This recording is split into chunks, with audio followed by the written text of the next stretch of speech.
Thank you all for being here. It seems odd to be in an empty museum, but we still work. And one of the things we've been working on is an exhibition called Photo Plus. And Photo Plus is one of those shows that talks a lot about photography, it talks about history, but it also talks about how photography and contemporary art begin to collide. And once they collide, it talks about how they coexist. So the show really is about photo plus painting, plus sculpture, photo plus interesting ideas, photo plus personal histories. And it's a show that is drawn primarily from the permanent collection. There's a few things that we've borrowed, but very few. And the show really does show kind of the depth that our photography collection has maintained over the last 10 years. So it'll be my pleasure to introduce you to Photo Plus. And it seems as long as I'm standing here, we can talk about a shot by Linton Wells. Now, you may not think this looks like a photograph. It seems to pop off the wall as if a canvas, when in reality it is a canvas. But it's a canvas that's been light sensitized. And then once it's light sensitized, the artist, Linton Wells, has reacted to the scene with the painting. And so I'm going to kind of show you the keys of this. If you look down in this far corner, you can see an outlet and a plug. The baseboard runs along until you see two chairs, what seems to be a man's leg in loafers, and a low-heeled woman's shoe. And so we get the impression that there's some kind of interaction or some kind of visitation between the two. What Linton has done from then on is kind of exploded this scene in an incredibly thorny, almost violent landscape. Not a scene that probably denotes a loving, caring situation, but a scene that really does emote both through the image behind the paint and the paint itself. So these are some of the options that have been available to photographers since about the 60s. In the 60s, they start to use light-sensitive materials in a different way. Before then, it was all about capturing the view, images like Ansel Adams images. But in the mid-60s to the late 60s, things began to take a turn. And that turn really was generated by the idea that if I'm a contemporary artist, I should be working contemporary ways. And one of those ways is to combine photography with other media. And that's what we'll be looking at in Photo Plus. So please come with me. We'll go into the show and we'll talk some more.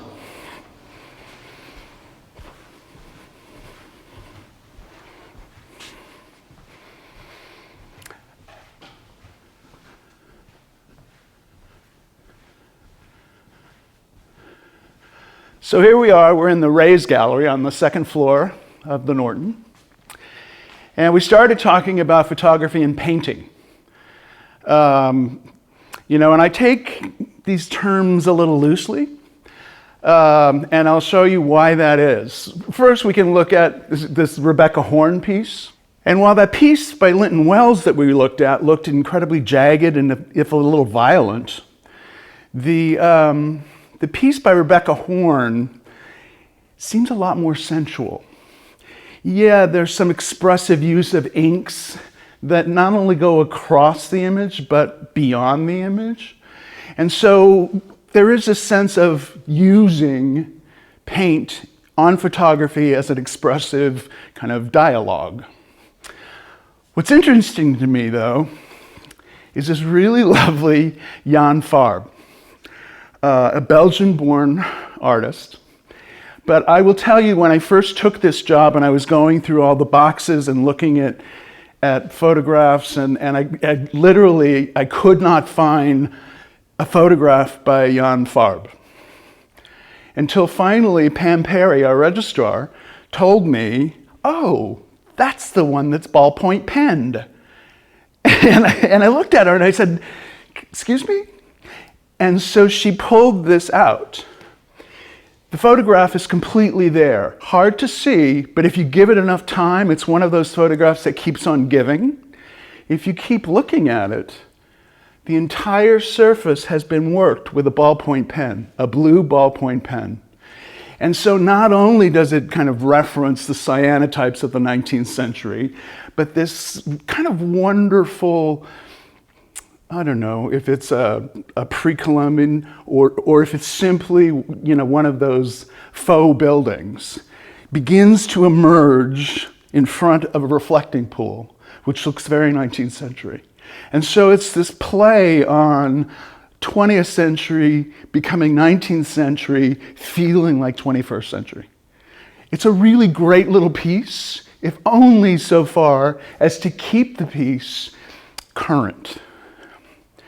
Now, one of the wonderful things about being a curator in a larger museum is taking a look back.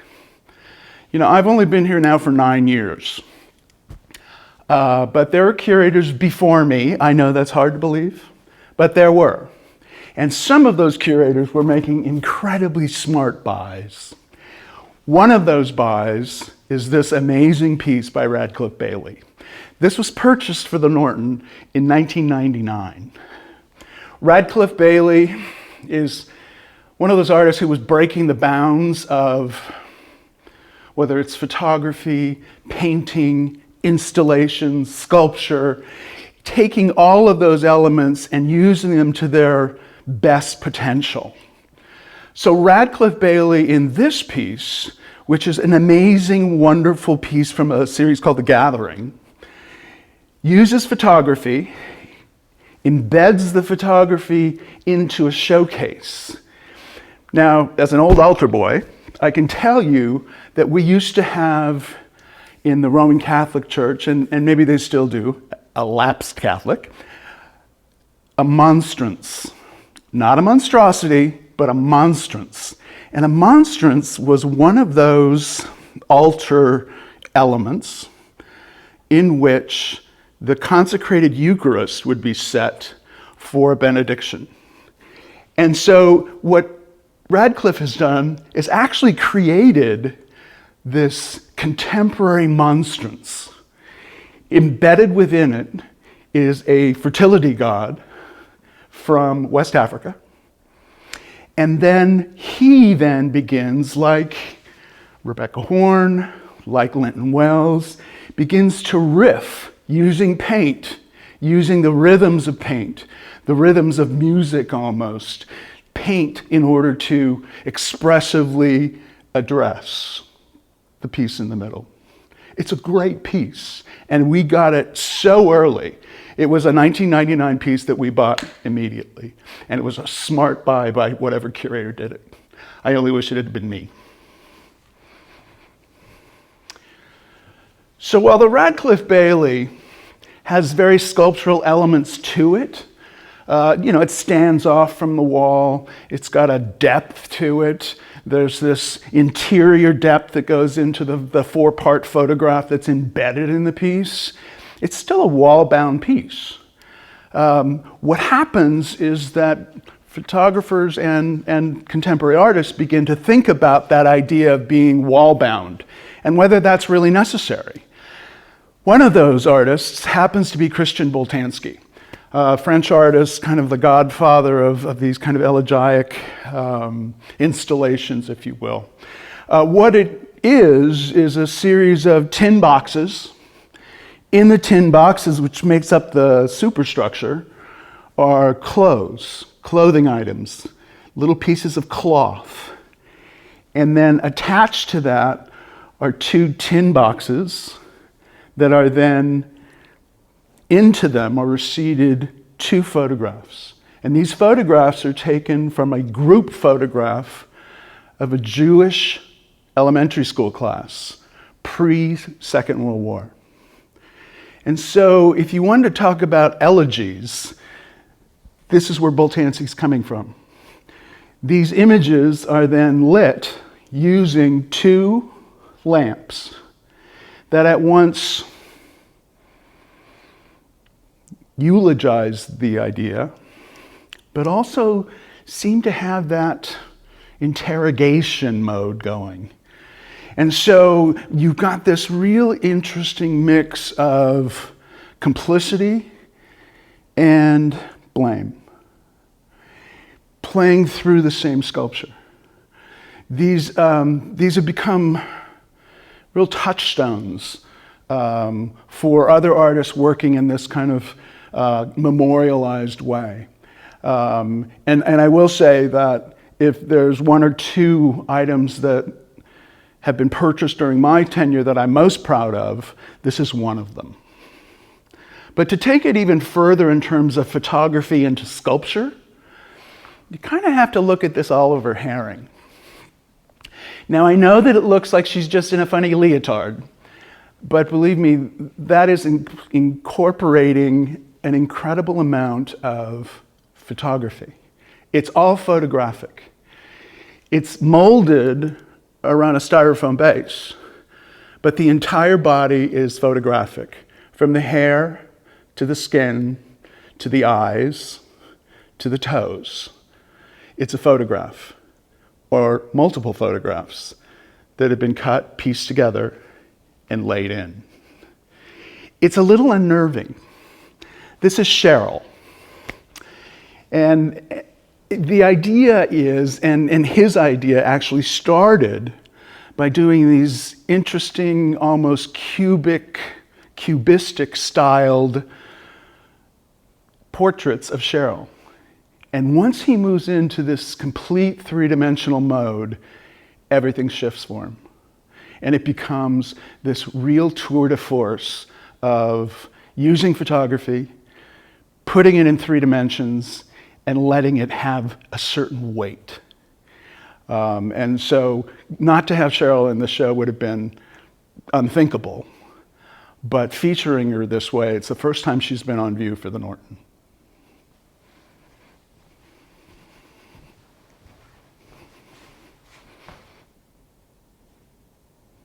So the piece that I want to talk about here is a piece by Brendan Fowler. Christopher Russell is looking for that image beneath the image. Christopher Fowler is looking at that accumulation of images. And I know this looks a little odd. You've got 6 framed photographs clamped together, held together, posing as an art object. And I will say, when I proposed this piece to my committee,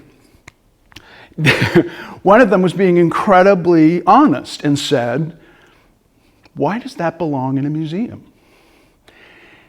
It's not that it's that beautiful. It's not that it's that passionate, kind of emotive piece. But for me, it belongs in the museum because it's so smart. You know the old saying, every picture tells a story. Well, what Fowler's doing here is telling the story of his day. These are all images from the same day. They're all images that fit together as an experience. One might think of the little red notebooks that Andy Warhol used to put together of Polaroids that would reconstruct his day. Here you have Fowler doing it in one piece. And it's not necessarily that the pieces themselves are that strong one-on-one, or even that interesting one-on-one. But the fact that he's putting his entire experience into this framed accumulation says as much about photography as it says about experience and about memory. And then finally, I want to talk about this piece. This just came into the collection and is an amazing technical feat, if you will. It is a photograph. It is also a painting, and it is also a video. So the photograph is the general scene. The painting, this kind of see-through man who makes a constant reappearance, and with cat, throughout the video, and the video is embedded. And what it is this kind of trompe-l'oeil gone amok in the 21st century. So scenes begin to reincorporate. Rooms become spaces. Spaces become flat. Walls become doors.